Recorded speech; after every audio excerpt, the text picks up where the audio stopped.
회복 11번째 시간 성경적인 예배의 회복이라고 하는 제목으로 하나님의 말씀을 선포하겠습니다. 오늘 우리가 읽었던 민수기 28장의 말씀은 이제 조금만 있으면 약속의 땅으로 들어갑니다. 근데 약속의 땅에 가면 그곳에는 거민들이 살고 있는데 그 거민들은 각자 신들을 섬기고 있습니다. 그래서 우리 하나님께서 이스라엘 백성들이 약속의 땅에 들어가기 전에 어떻게 하는 것이 하나님을 기쁘시게 하는 예배인지 예배의 구체적인 방법을 제시해 주고 있습니다. 성경적 예배의 회복 첫 번째, 정해진 시간에 드리라 했습니다. 2절 끝에 보시면은 정한 시기에 내게 바칠지니라 그랬습니다. 여기서 정한 시간에 드리는 것 첫 번째 보면은 매일 아침과 매일 밤에 드리는 상번제가 있었습니다. 3절 말씀입니다. 또 그들에게 이르라 너희가 여호와께 드릴 화제는 이러하니 1년 되고 흠없는 순양을 매일 2마리씩 상번제로 드리되, 상번제가 한 번이라도 끊어지면 하나님과 이스라엘 사이의 언약이 파기되는 것으로 여기기 때문에 제사장들은 이 상번제를 생명처럼 여겼습니다. 상번제는 4절에 보십시오. 매일 아침과 저녁에 드린다 했습니다. 어린 양 한 마리는 아침에 드리고 어린 양 한 마리는 해질 때에 드릴 것이요, 하루를 시작하면서 피로써 시작하고 마칠 때도 피로써 마치라고 하는 겁니다. 하루를 시작하면서 아침에 희생 제물을 하나님께 올리며 하나님 오늘도 내가 희생으로 하나님 앞에 살아가렵니다. 저녁 때 하루 일과를 마치고 하나님 앞에 제사를 지냅니다. 하나님 오늘 지었던 모든 죄악들 예수님의 피로, 어린 양의 피로 씻어 주옵소서. 그러니까 이스라엘 백성들의 삶이라고 하는 것은 피와 피 사이의 삶이라 그렇게 이야기할 수 있습니다. 2절에 보면은 내 헌물, 내 음식인 화제물, 내 향기로운 것은 하나님께서 하나님께 바치는 제물을 뭐라고 말씀하시느냐? 내 헌물이다, 내 음식이다, 내 향기로운 것이다 라고 말씀하셨습니다. 그런데도 사람들은 세상의 것을 가지고 하나님을 기쁘게 해버리고 아우성입니다. 그것은 헛된 공력을 쌓는 것입니다. 피가 귀한 것임을 모르기 때문에 신자라 하면서도 자꾸 엉뚱한 것으로 욕하게 되는 겁니다. 신앙생활에서 자기 믿음과 지식의 우월을 과시하려고 합니다. 또 어떤 사람은 직분 또 인간 조직화해서 자기가 한 자리 확보하는 정도로 생각하고 있습니다. 하지만 이런 것이 중요한 것이 아니라 우리는 예수 그리스도의 피를 귀하게 여기는 사람들입니다. 그 몸이 바로 교회입니다. 상번제는 매일 아침 저녁으로 번제를 드리는데 이것은 오늘날 예배와 기도가 생활화되어야 함을 우리에게 말씀하고픈 겁니다. 주일 하루만 예배드리고 나머지는 아무렇게나 살아간다, 그것이 아니란 이야기입니다. 나머지 엿새도 주일의 연장선에서 시작하라는 것, 살아라는 겁니다. 이것을 다른 말로 하면 예배의 생활화, 생활의 예배화 그렇게 말할 수 있습니다. 믿음 생활이라고 하는 것이 무엇입니까? 우리 하나님의 존재를 인정하는 것일까요? 또 우리 하나님은 사랑이 많으신 분, 의로우신 분, 그것 인정하는 것입니까? 장차 오실 우리 재림주는 강력한 심판주로 이 땅에 다시 오신다, 이것 인정하는 것입니까? 물론 이것들도 믿음일 수 있고 신앙일 수 있습니다. 그러나 성경을 보시면은 이것만으로는 산신앙이라 할 수 없다고 하는 겁니다. 야고보서 2장 19절에 보니까 내 하나님은 한 분이신 줄, 내가 하나님은 한 분이신 줄을 믿느냐? 잘하는도다. 귀신들도 믿고 떠느니라. 마귀들도 하나님께서 살아계시고 우리 하나님은 한 분이라고 하는 것을 인정하고 알고 그것 때문에 두려워 떤다 그랬습니다. 무슨 이야기겠습니까? 입과 머리로만 신앙을 고백하는 것은 진정한 신앙이 아니라고 하는 것입니다. 참 신앙이 있고 산 믿음이 있다면 입으로 고백하는 것은 물론이고 행하는 헌신과 봉사가 있어야 합니다. 이것이 있을 때 상번제의 삶을 산다 이야기할 수 있습니다. 우리 교회는 3대 신앙 대행진을 중요하게 여기는 교회입니다. 그 가운데 예배 대행진은 너무나도 중요합니다. 매일 가정재단 사하십시오. 물론 이것이 굉장히 힘든 일입니다. 어려운 일이지만 내가 살고 가정이 살고 우리 자녀를 살리는 길이라 믿고 가정 예배를 생활하시길 주의 이름으로 축복합니다. 정해진 시간 두 번째는 안식일이 있습니다. 9절에 보십시오. 안식일에는 1년 되고 흠없는 순양 2마리와 고운 가루 10분의 2 에바에 순양 7마리로 여호와께 번제를 드리되. 제가 늘 말씀을 드립니다마는 구약에서 안식일이라고 이야기가 나오면은 우리는 신약의 주일로 이해를 하셔야 됩니다. 안식일로 대표되는 구약은 장차 오실 예수님을 고대하는 책이었습니다. 우리 예수님께서 오셔서 구약을 다 이루셨다면 안식일을 더 이상 지킬 필요가 없습니다. 역설적으로 이야기하면 오늘날에도 안식일을 지킨다고 하는 것은 뭘 기다린다고 하는 이야기냐면 아직도 초림하실 예수님을 기다리고 있다고 하는 이야기입니다. 2000년 전에 오신 하나님의 아들 예수님을 인정하지 않는다고 하는 이야기입니다. 한국의 신앙 종교 가운데 혹시 여러분 집에 와서 유월절을 지켜야 구원받는다, 성경에 보면 예수님도 유월절을 지키셨다, 성경 말씀 그대로 지켜야 구원받는다, 그러면서 유월절을 이야기하면서 여러분들에게 전도하는 그런 사람들이 있을 거예요. 그 사람들은 다 거짓입니다. 그 사람들은 유월절이 되면 여전히 이 땅에서 양을 잡습니다. 토요일날 안식이라 그래서 토요일날 그대로 자기들은 안식일을 지킨다 그럽니다. 여러분, 이것은 다른 말로 이야기하면은 예수 그리스도의 신성을 가진 하나님의 아들, 신성을 가진 그분을 인정하지 않고 이스라엘 역사 속에서 수많은 선지자 중 한 사람으로 인정한다는 겁니다. 모세와 같은 선지자, 엘리야 같은 선지자, 이사야 같은 선지자 그 중 한 사람으로 예수님을 인정하겠다고 하는 것입니다. 실체가 이미 왔는데 뭐하러 모형을 붙잡고 있습니까? 예수님께서 죽으신 후 사흘 만에 부활하셨습니다. 그날이 언제였습니까? 안식 후 첫날 주일이었습니다. 그래서 우리는 부활하신 예수님을 기념하며 주일을 지키고 있는 겁니다. 예수님께서 이 땅에 40일 계셨습니다. 40일 계실 때에 몇 번 제자들에게 나타나셨냐 하니까 5번 나타나셨는데 모두 다 안식 후 첫날 주일날 그들을 만나셨습니다. 예수님께서 부활 후 40일 동안 계시고 사역을 감당하시다가 하늘로 승천하시면서 선물을 기다리라 그랬습니다. 하나님의 성령님을 기다리라 그러는데 그 성령님이 언제 오시느냐? 안식 후 첫날 주일 오순절날 성령님께서 이 땅에 강림하셨습니다.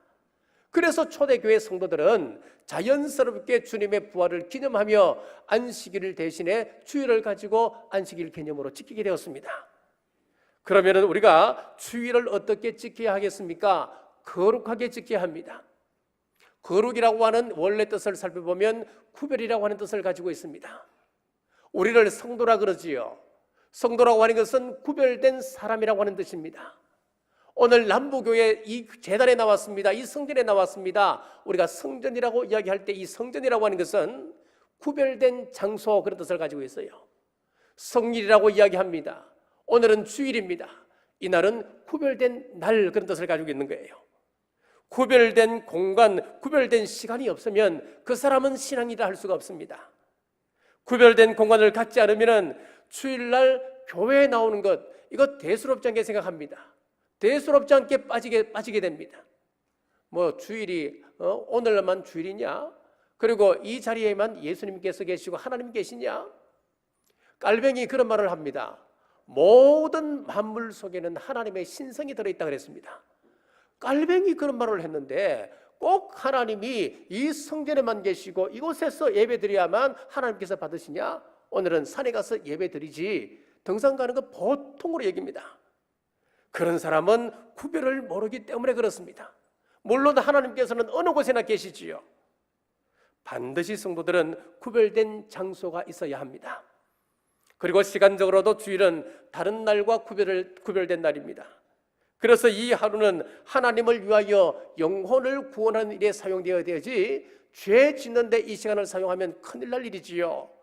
주일은 죄 짓는 날이 아닙니다. 반드시 그러한 날을 우리가 사용하게 된다면 하나님께서는 그날을 정확하게 계산하십니다.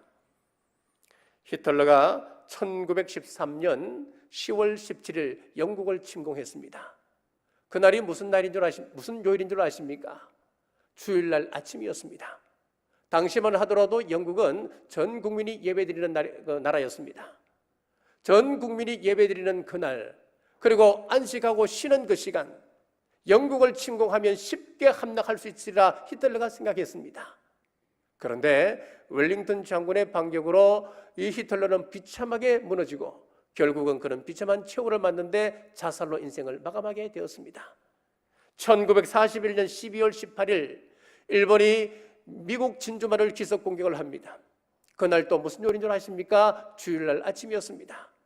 전 장병이 예배드리는 날, 그리고 휴식하고 쉬는 그 시간, 그 미국을 공격하면 쉽게 이길 것이라 생각했습니다만은 오판이었습니다.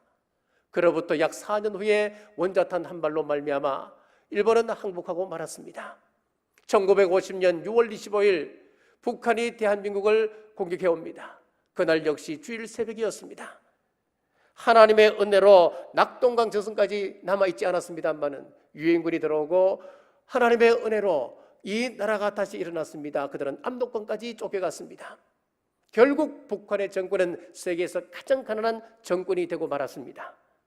주일은 성일이요 주님의 날입니다. 주님의 날, 인간의 방법으로 전쟁을 벌일 때에 하나님께서는 반드시 징벌하셨습니다.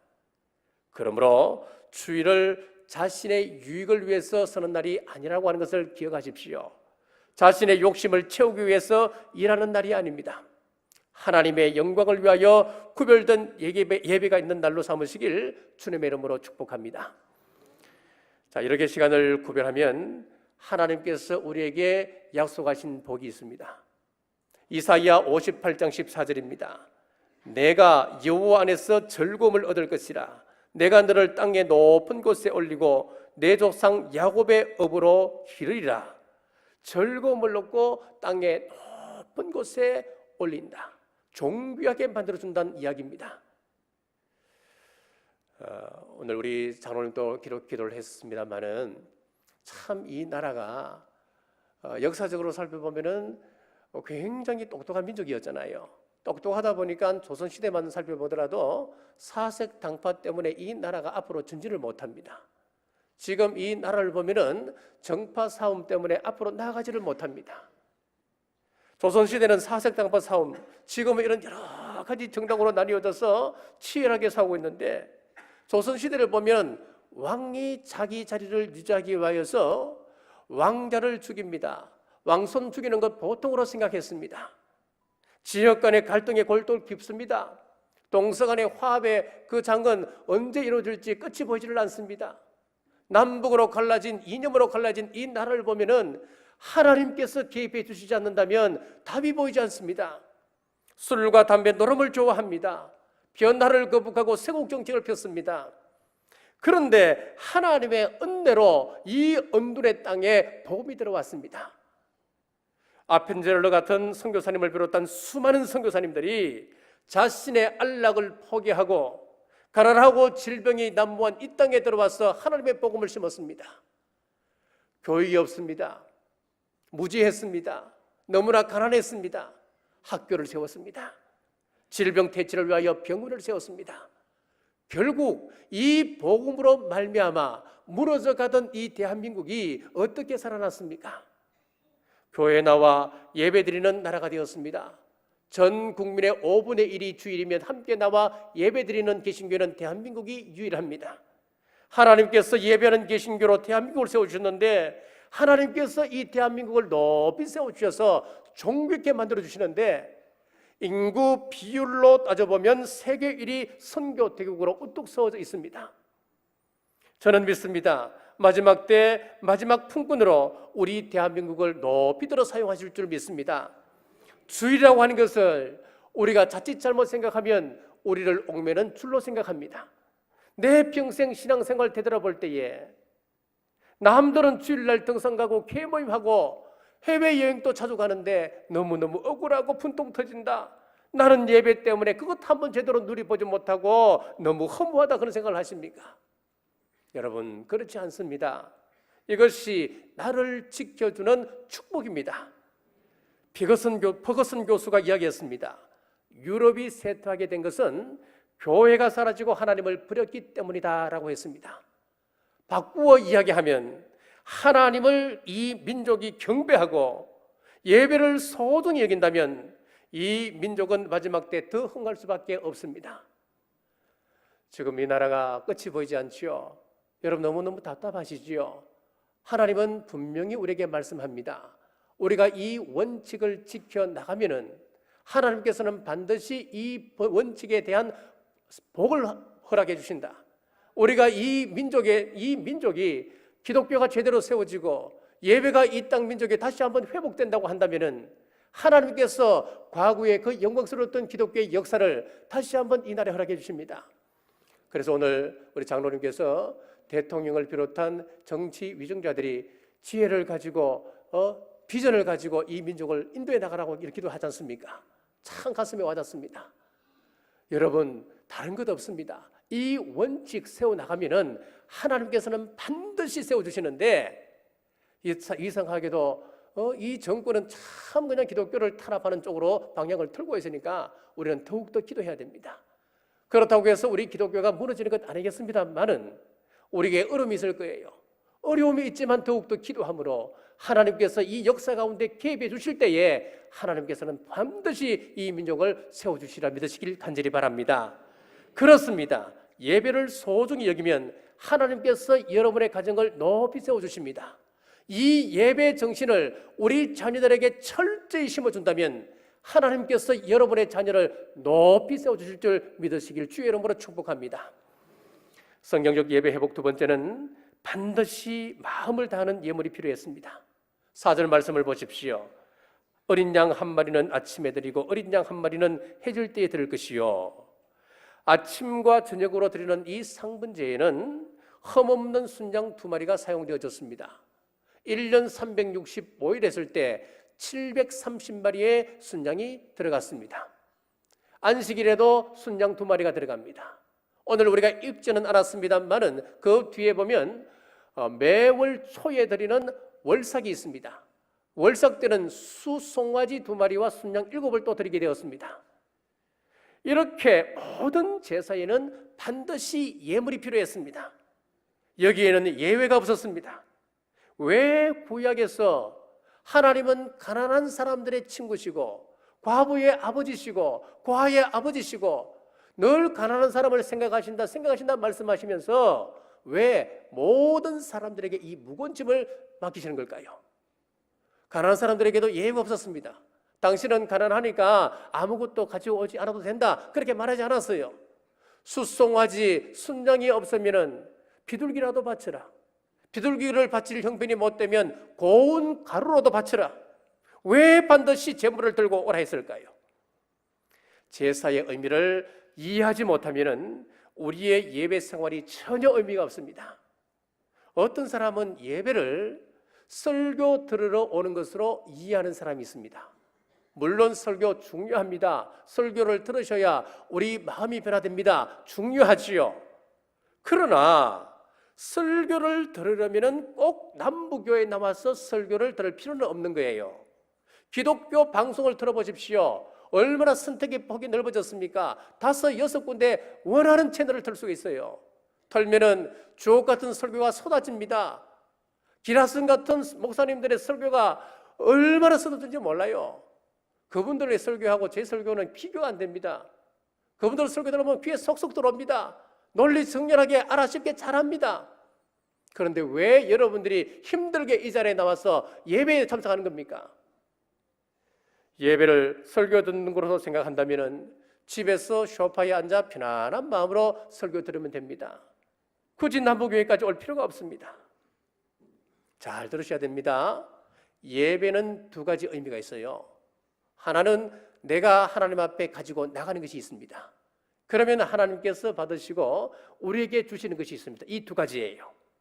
내가 재물을 가지고 하나님 앞에 나갈 때에 하나님께서 그것을 기뻐 받으시고 하나님 자신을 우리 속에 넣어주신다. 그것이 말씀이에요. 그러니까 집에서 인터넷 켜놓고 설교를 듣는다고 하는 것은 말씀 공급을 받는 것이지 예배는 아닌 겁니다. 동방박사들 보십시오. 그 멀리서 메시아가 탄생한 것을 알고 그들이 출발을 하는 거예요. 황금과 유황과 모략을 가지고 그 고난의 길을 떠나는 겁니다. 밤에만 별이 나타나기 때문에 밤에만 이동하는 겁니다.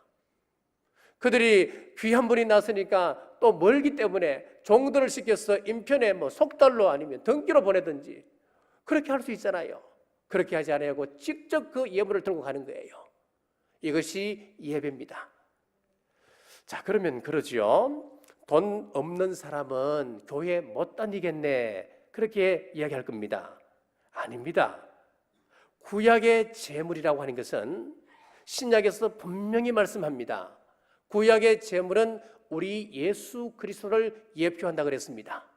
레위기에 나오는 제사를 보면은 순염소가 나옵니다. 양이 나옵니다. 순양이 나옵니다. 비둘기가 나옵니다. 고운 가루가 나옵니다. 이런 모든 것들은 누구를 예표하느냐? 신약에 와서 예수님을 예표한다고 분명히 말씀하고 있습니다. 히브리서 10장에서 구약의 제사와 예물은 완전한 제물이신 예수 그리스도가 오실 때까지 임시적으로 허락한 것이고, 하나님의 진정한 갈망은 번제나 속죄제가 아니라 한 몸이다 그랬습니다. 번제나 속죄제가 아니라는 겁니다. 양과 염소가 아니라는 겁니다. 하나님께서 원하시는 것은 한 몸인데 그 한 몸이 누구냐? 예수 그리스도입니다. 구약에 여러 제사를 주셨던 것은 완전한 제물이신 예수 그리스도가 오실 때까지 예표적으로 주신 것이고, 진짜 예물은 그리스도라고 하는 것을 히브리서에서 분명히 밝히고 있습니다. 자, 그러니까 시험 들지 마십시오. 헌금 때문에 시험 들지 마십시오. 없으면 못하는 거예요. 또 마음에 안 내키면 할 필요 없습니다, 여러분. 왜? 하나님께서는 그런 여러분들이 하는 처지를 알고 계시고, 오늘 또 분명히 말씀하시기를 구약의 제물이라고 하는 것은 예수 그리스도라고 분명히 말씀하고 있기 때문에 그래요. 예수님만 마음에 모시오시면 돼요. 시험에 들지 마십시오. 이것이 진짜 예물이고 진짜 제물입니다. 예수님을 우리가 마음속에 모시고 우리가 기쁨으로 하나님 앞에 예물 드리면 하나님께서 그 예물을 받으십니다. 우리 예수 그리스도를 내 가슴에 모시고 어떤 때는 찬양으로 예물을 올릴 수가 있습니다. 그래서 시편 50편 6절에 보니까 150편 6절에 보니까 호흡이 있는 자마다 여호와를 찬양할지어다 그랬습니다. 어떤 때는 예수 그리스도를 내 가슴 속에 모시고 상한 심정으로 주님 앞에 나가면 하나님께서 그 제물을 받으십니다. 시편 51편 16절에서 17절에 보니까 주께서는 제사를 기뻐하지 아니하시나니 그렇지 아니하면 내가 드렸을 것이라. 주는 번제를 기뻐하지 아니하시나이다. 하나님께서 구하시는 제사는 상한 심령이라. 하나님이여 상하고 통회하는 마음을 주께서 멸시하지 아니하시리이다. 예수 그리스도를 모신 사람이 하나님 앞에 나가면 우리 하나님께서 그 속에 예수 그리스도를 보시고 우리 상한 마음을 받으셔요. 우리의 찬양을 받으셔요. 우리의 헌물을 받으십니다. 예물을 받으십니다. 이 제물 대신 예수님이 빠지면은 오늘 우리 찬양대가 얼마나 아름다운 찬양을 올렸습니까? 우리 오케스트라가 얼마나 연습을 다 한 그 정성을 올린 그 찬양을 올렸습니까? 자, 이런 찬양이 예수님께서 우리 속에서 빠져버린다면 음악 동호회로 전락해버리고 맙니다. 우리 구역이 얼마나 중요합니까? 우리 선교회, 전도회 이런 기관들이 얼마나 중요합니까? 그 속에 예수 그리스도가 빠져버린다면 침묵단체에 불과한 거예요. 그렇습니다. 아무리 아름다운 소리라도 우리 하나님께서는 받지 않습니다. 비록 우리 가운데 음정이 잘 올라가지도 않고 또 음정이 불안하다 할지라도 그 속에 예수 그리스도께서 살아계신다면 그 속에 생명이 있기 때문에 우리 하나님은 어떤 음악보다도 기뻐받은 찬양이 됩니다. 우리가 예수님을 모시고 하나님을 찬양하시길 주의 이름으로 축복합니다. 그런데 우리 타락한 인간은 마귀의 형상이 되어버렸고 마귀의 자식이 되어버렸습니다. 그래서 우리 예수님께서 책망하시기를 독사의 자식들아 그랬어요. 너희 아비는 마귀다 그렇게 예수님께서 말씀하셨어요. 이렇게 타락한 우리가 하나님께 나아가려면 내 존재가 마귀 존재에서 어떤 존재로 바뀌어야 됩니까? 예수님의 생명으로, 예수님이 받을 수 있는 거룩한 생명으로 바뀌어야 되는 겁니다. 그러기 위해서 제물 대신 예수님이 필요합니다. 사도행전 4장 12절 말씀에 다른 이로서는 구원을 받을 수 없나니 천하 사람 중에 구원을 받을 만한 다른 이름을 우리에게 주신 일이 없음이니라. 오직 예수 그리스도를 통하여 죄 사함 받습니다. 다른 길은 없습니다. 자, 인류 역사가 타락한 이후로 우리 하나님의 소원 하나가 무엇이냐면 잃어버린 하나님의 백성을 찾는 것입니다. 아들이신 예수님을 보내가지고 잃어버린 아들을 지금 찾고 있습니다. 하나님의 보내심을 받은 예수님을 저와 여러분들이 영접하고 모든 예배에 우리 속에 있는 예수님을 제물을 삼아 하나님께 보이면 하나님께서 우리 속에 있는 예수 그리스도를 받으시고 내 죄를 용서해 주신다. 이것이 바로 구원입니다. 이제 그리스도가 내 속에 들어오심으로 이제는 씨가 바뀌어 버렸습니다. 우리의 DNA가 바뀌어 버렸습니다. 과거에는 DNA가 바뀌지 않는다고 이야기했습니다. 그런데 인간 게놈 프로젝트가 발표되고 난 이후에 과학자들은 이 가설을 바뀌어서 새로운 법칙을 세웠습니다. DNA는 바뀔 수 있다라고 발표를 해버렸습니다. 그렇습니다. 이제 예수님께서 우리 속에 들어와 계시기 때문에 우리의 DNA는 바뀌었습니다. 내 형상을 바꿔줍니다. 성품을 바꿔줍니다. 우리의 기질을 바꿔줍니다. 그래서 전에는 불의의 병기로 사용되었던 우리가 이제는 의의 병기로 사용되어집니다.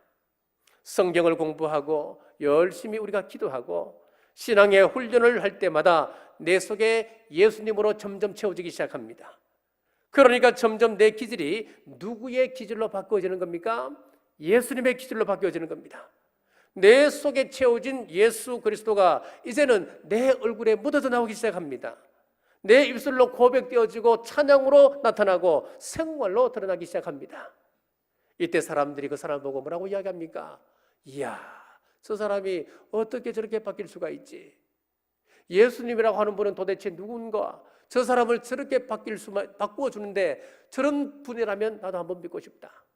과거에는 그렇게 악독하던 사람이 거짓말도 잘하고 간세했던 저 사람이 남보교회가 어떤 교회에 저 사람이 저렇게 바뀔 수 있을까? 그렇다면 나도 한번 가고 싶구나. 여러분 그렇지 않겠습니까? 마귀의 모습에서 예수님의 모습으로 바뀌어지는 것, 이것을 베드로후서 4장 1절에는 이렇게 말씀합니다. 이로써 그 보배롭고 지극히 큰 약속을 우리에게 주사 이 약속으로 말미암아 너희가 정욕 때문에 세상에서 썩어질 것을 피하여 신성한 성품에 참여하는 자가 되게 하려 하셨느니라. 신성한 성품, 우리 개역성경에 보면 신의 성품 그렇게 돼 있어요. 하나님의 성품에 참여시키려고 우리를 그렇게 약속 가운데 예수님을 제물 삼아서 우리를 변화시켜 가신다, 그렇게 말씀하고 있는 거예요. 구원받았으면 예수님을 통하여 우리가 예수님의 인격으로 변화되는 것, 이거 중요합니다. 이게 성도의 모습입니다.